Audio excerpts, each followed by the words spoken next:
પ્રકરણ 5 મહેનતની મોસમ નાથાલાલ દવે। કેમ છો બાળકો? મજામાં? Good morning. હા ટીચર, ગુડ મોર્નિંગ। બાળમિત્રો, તમને ઋતુઓ વિશે ખબર છે? હા ટીચર, અમને ઋતુઓ વિશે ખબર છે। કઈ કઈ ઋતુઓ છે બતાવો જોઈએ। શિયાળો, ઉનાળો અને ચોમાસું એમ 3 ઋતુઓ છે। સરસ। બાળમિત્રો, આપણી 3 ઋતુઓ છે, શિયાળો, ઉનાળો અને ચોમાસું। આ ઋતુઓમાં આપણને અલગ અલગ અનુભવો અને વાતાવરણના અનેક રૂપો જોવા મળે છે, બરોબર? તો ચાલો બાળમિત્રો, આપણે આજે સરસ મજાનું કવિ નાથાલાલ દવેનું પ્રકૃતિ ગીત મહેનતની મોસમ બધા સાથે મળીને ગાઈશું। તે પહેલાં આપણે આ કાવ્યના કવિ વિશે ટૂંકમાં માહિતી મેળવીએ। આ કાવ્યના કવિ નાથાલાલ ભાણજી દવેનો જન્મ ઈસવીસન 3/6/1912 અમરેલી જિલ્લાના ભુવા ગામમાં થયો હતો। તેમણે શિક્ષણ ક્ષેત્રે શિક્ષક, આચાર્ય અને શિક્ષણાધિકારી તરીકે પણ પોતાની સેવાઓ આપી હતી।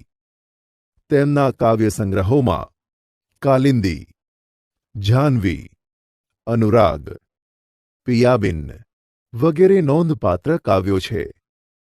તેમણે નર્મમર્મ અને કટાક્ષજનિત હાસ્યથી ગુજરાતી કવિતાને સમૃદ્ધ કરી છે। એમની કવિતાનો રમ્ય શબ્દચિત્રો, ભાવનું માધુર્ય, છંદો, ગેય ઢાળો પરનું માધુર્ય એમની કવિતાનો વિશેષ છે। આ કાવ્યમાં કવિ નાથાલાલ ભાણજી દવેએ પાક લણવાની ઋતુને મહેનતની મોસમ કહી છે। વરસાદ વરસ્યા પછી કુદરત 16 કળાએ ખીલી ઉઠે છે। વરસાદ સારો આવે ને પાક સારો ઉતરે તો શ્રમજીવીઓના જીવનમાં કેવો હર્ષ ઉલ્લાસ પ્રગટે છે, તેની સરસ વાત આ કાવ્યમાં જોવા મળે છે। તો ચાલો બાળમિત્રો, આપણે આ મહેનતની મોસમનું ગીત ગાઈએ।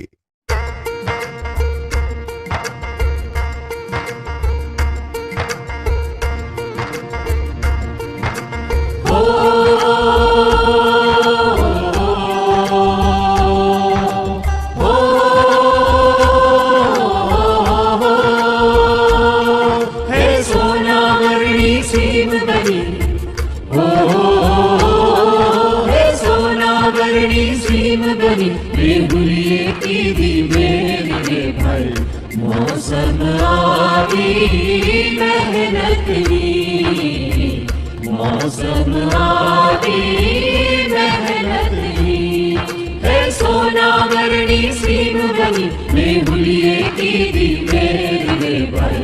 मौसम आवी मेहनतनी, मौसम आवी मेहनतनी।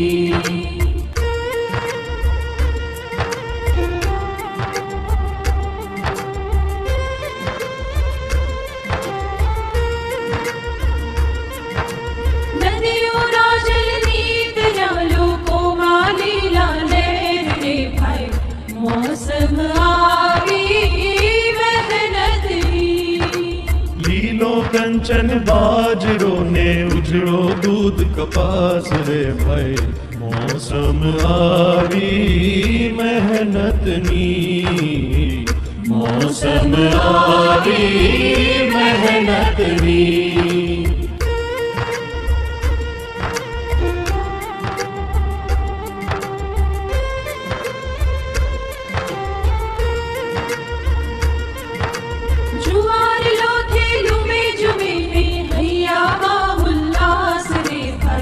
मौसम आवी मेहनतनी, ऊपर उजड़ाब मां कुंजड़ियों ना किल्लोल रे भाई।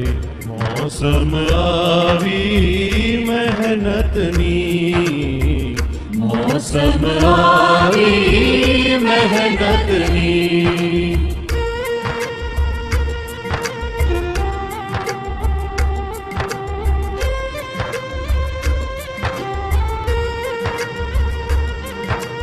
ગાતા મીઠા વાયરાને લેતા બોલ હિલોળ રે ભાઈ, મોસમ આવી મહેનતની. લીઓ પછેડી દાતરડા આજ સીમ કરે છે સાદ રે ભાઈ, મોસમ આવી મહેનતની. મોસમ આવી મહેનતની.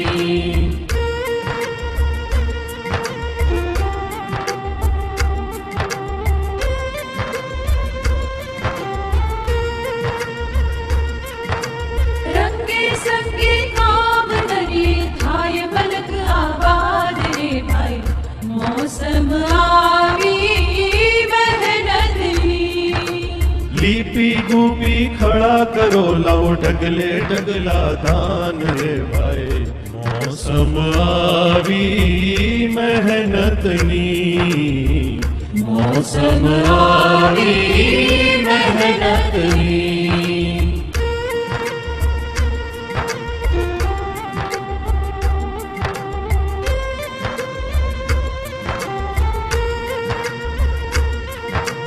કરનારો તે માનવીને દેનારો ભગવાન. કરનારો તે માનવીને દેનારો ભગવાન. કરનારો તે માનવીને દેનારો ભગવાન રે ભાઈ, મોસમ આવી મહેનતની. મોસમ આવી મહેનતની. હે સોનાવરણી સીમ બની મેં ભૂલીએ કીધી મેર રે ભાઈ, મોસમ આવી મહેનતની.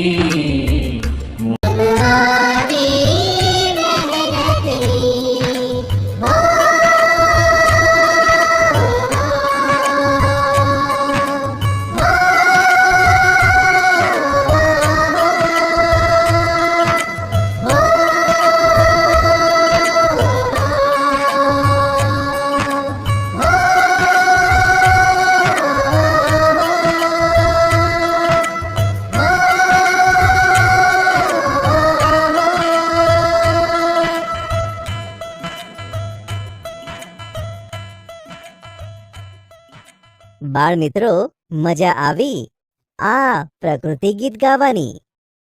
તો ચાલો આપણે આ કાવ્યની સમજૂતી મેળવીએ. સમજૂતી. પંક્તિ 1. સોનાવરણી સીમ બની મેં ભૂલીએ કીધી મેર રે ભાઈ, મોસમ આવી મહેનતની. 1. ચારે બાજુ વરસાદે મહેર કરી છે, તેથી આખીએ સીમ સોના જેવી રંગવાળી થઈ ગઈ છે. હે ભાઈ, મહેનત કરવાની મોસમ એટલે કે લણવાની ઋતુ આવી છે. પંક્તિ 2.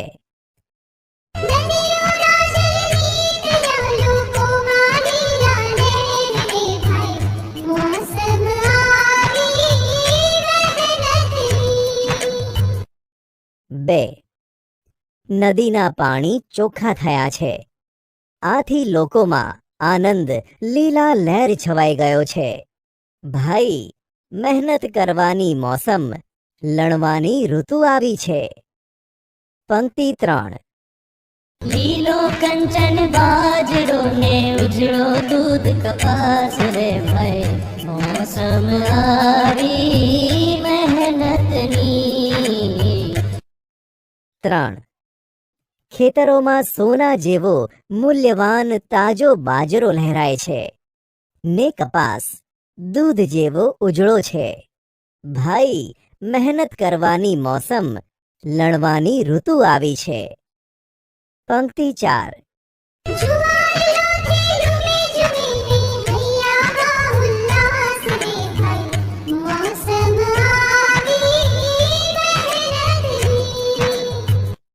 ચાર. જુવાર ભરેલા કણસલા ઝૂમી રહ્યા છે. ખેડૂતના હૈયામાં ઉલ્લાસ ભર્યો છે. ભાઈ, મહેનત કરવાની મોસમ આવી, લણવાની ઋતુ આવી છે. પંક્તિ 5. ઉપર ઉજળા આભમાં કુંડળિયું નાખેલો રે ભાઈ, મોસમ આવી મહેનતની. 5. ખેતર ઉપર ઉજળું સ્વચ્છ આકાશ છે. એમાં કુંજ પંખીઓ કિલ્લોલ કરે છે. ભાઈ, મહેનત કરવાની મોસમ આવી છે. પંક્તિ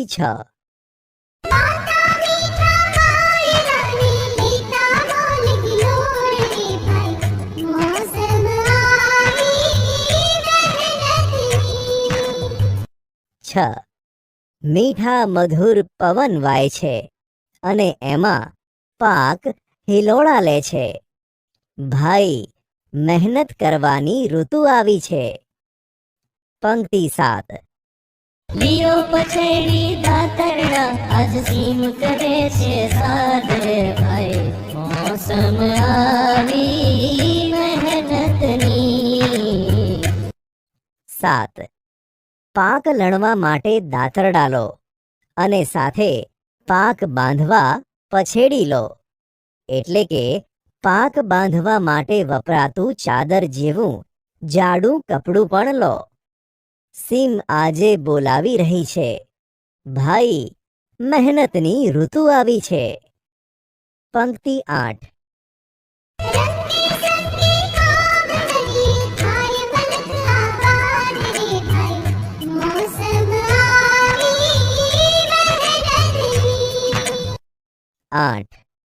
આ પંક્તિમાં કવિ સૌ સાથે મળીને ઉમંગ ઉત્સાહથી મહેનત કરીએ, જેથી આપણો મલક એટલે કે પ્રદેશ આબાદ થાય. રે ભાઈ, મહેનત કરવાની ઋતુ એટલે કે મોસમ આવી છે. પંક્તિ 9. લીપી ગૂપી ખડા કરો, લાવો ઢગલે ઢગલા ધાન રે ભાઈ, મોસમ આવી મહેનતની. 9. આ પંક્તિમાં કવિ કહે છે કે લીપી ગૂંપીને ખડા તૈયાર કરો. ત્યાં ખેતરમાં પાકેલું અનાજ, ઢગલે ઢગલા ધાન એટલે કે પાક લાવો. રે ભાઈ, મહેનત કરવાની મોસમ આવી છે. પંક્તિ 10. કરનારો તે માનવીને દેનારો ભગવાન રે ભાઈ, મોસમ આવી મહેનતની. 10. આ પંક્તિમાં કવિ કહે છે કે મહેનત કરી રળનારો માણસ છે ને દેનારો ભગવાન છે. રે ભાઈ, મહેનત કરવાની મોસમ આવી એટલે કે લણવાની ઋતુ આવી છે. બાળ મિત્રો, આમ આ કાવ્યમાં કવિએ સરસ રીતે ખેડૂત મિત્રોને મહેનત કરવાની વાત સમજાવી છે. આ મોસમ મહેનત કરવાની એટલે કે પાક લણી લેવાની છે. તે કવિએ સરસ રીતે કાવ્ય દ્વારા સમજાવી છે. તમે પણ આવી ખૂબ મહેનત કરી આગળ વધજો. બરાબર? આવજો.